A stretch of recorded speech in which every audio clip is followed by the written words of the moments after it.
If we do one thing right on Sunday, we can win $250,000.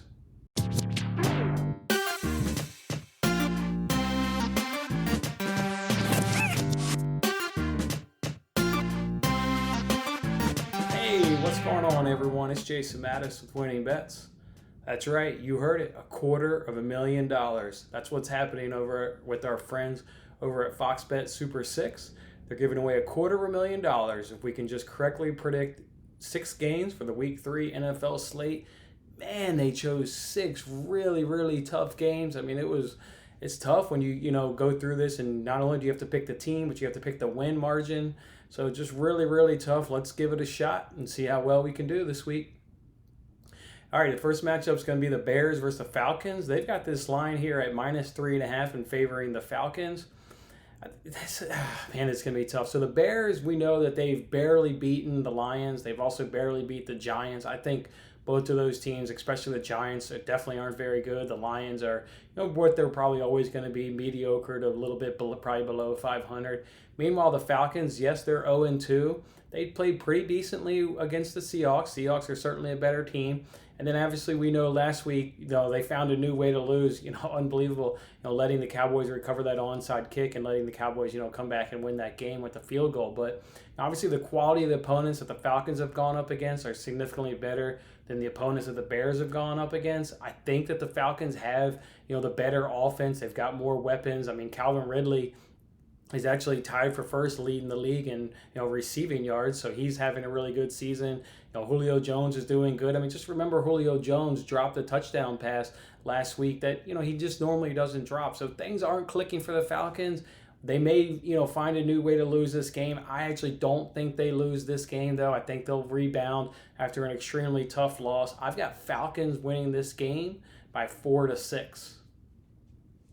Next one here is Rams versus Bills. Just an extremely tough game. Both of these offenses are ranked in the top 5. They're racking up a ton of yards, and no surprise, but both of these teams are doing it, through the air. You've got Goff over there at LA and Jared Goff up in Josh Allen up in Buffalo. They're both just having an exceptional season.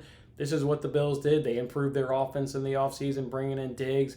This one here could come down to the health of the Bills' middle linebackers. They missed Matt Milano and Tremaine Edmonds last week.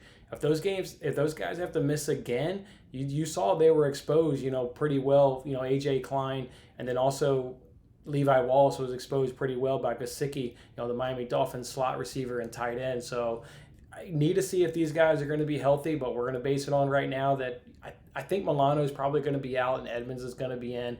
This could be a really good defensive game, though, for the Rams, with Donald and, Jalen Ramsey there. Tough game. I'm going to give this one very narrowly to the Buffalo Bills and say they win this one 1-3. Going to be a really good game up there in Orchard Park on Sunday. Next one here is the 49ers versus the Giants. This one, man, we talk about injuries on Sunday. There were a slew of injuries on, this past Sunday's slate in week 2, and these two teams were hit just about as hard as any other club. 49ers, that's a big toss-up. Are we going to go with Garoppolo or are we going to go with Mullins? If you guys recall in 2018, Mullins got a lot of work when Garoppolo went down with the knee injury there. And while Mullins didn't do that well this past Sunday against a Jets team, a really bad Jets team, if you go back and look at 2018, he had really decent numbers, QBRs, in the 90s, 80s, even a couple in the hundreds, in that stretch in which he played. I think that just shows when he gets a full week of preparation, he can come out and be a solid quarterback, but not very good last week when you just, threw him in the fire. We know backup quarterbacks don't see a lot of work in the, leading up to a game. 49ers are absolutely killed on the defensive line, but Giants don't have Saquon Barkley. They also won't have one of their receivers in Shepard.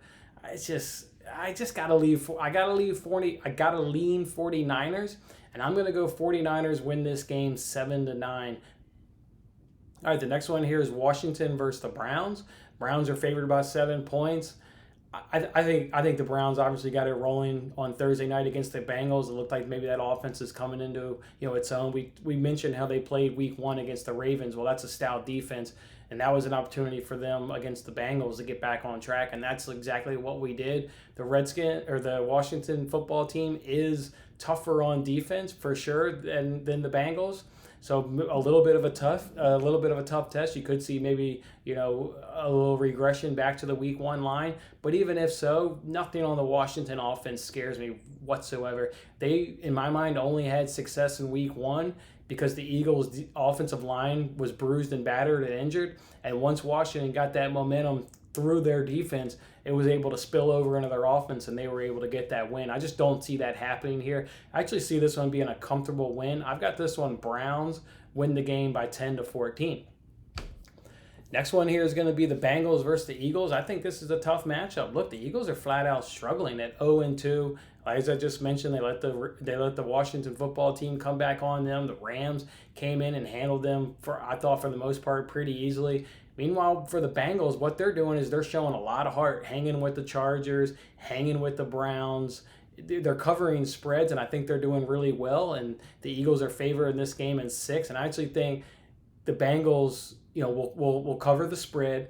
I do see the Eagles pulling this out. They've got to get a win. If you can't beat a rookie quarterback, and I know Joe Burrow is playing really, really well, but if you've got to get this win, if you're the Eagles, you're at home. Give me Eagles win the game 4-6, and this could be a scenario where the Bengals, much like they did against the Browns, they backdoor their way into a cover. So I've got Eagles winning this one 4-6. Last matchup here is Cowboys versus the Seahawks. Man, just another really tough matchup. I mean, the Cowboys have fight.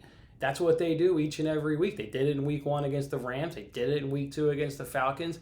I think the Seahawks are obviously, though, a better team. I mean, just look at who they've beaten. They've beaten the Falcons, and then, more notably, they went up against the Patriots, beat them in an absolute classic game on Sunday Night Football. I don't know if the Cowboys are going to be able to have as much success against the Seahawks. Seahawks are just really good. I mean, year in, year out, Pete Carroll runs a really sound defense. And then you've got, obviously, the MVP candidate always each season there in Russell Wilson. I'm going to go ahead and give this one Seahawks. The line here is Seahawks -5. I'm going to say they win by a touchdown. So give me Seahawks win at 7-9. All right, so to recap, I've got Falcons winning 4-6. I've got Bills winning 1-3.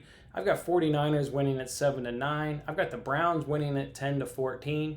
I've got the Eagles winning at 4-6, and I've got the Seahawks winning at 7-9. I say, guys, make sure you're following me on Twitter. It's at WinningBetsPod. It's at WinningBetsPod. We're going to get more injury news. It's going to keep coming out. The Garoppolos, the Bills linebackers, maybe some other important players will, end up being down or up by the time we come Sunday. So if I end up changing a pick, I'll tweet it out on Twitter. So make sure you're following me there. If I make any changes to these selections, that's where it'll happen, is on Twitter. All right, guys, $250,000, life-changing money. Let's see if we can claim it week 3 on the Fox Bet Super 6 contest. I'm Jason Mattis. See you next time. Thanks for watching this episode of Winning Bets. I'm Jason Mattis. I'll see you again when we are celebrating the wins and making more winning bets. Don't forget to like, comment, share, and subscribe for more winning bets.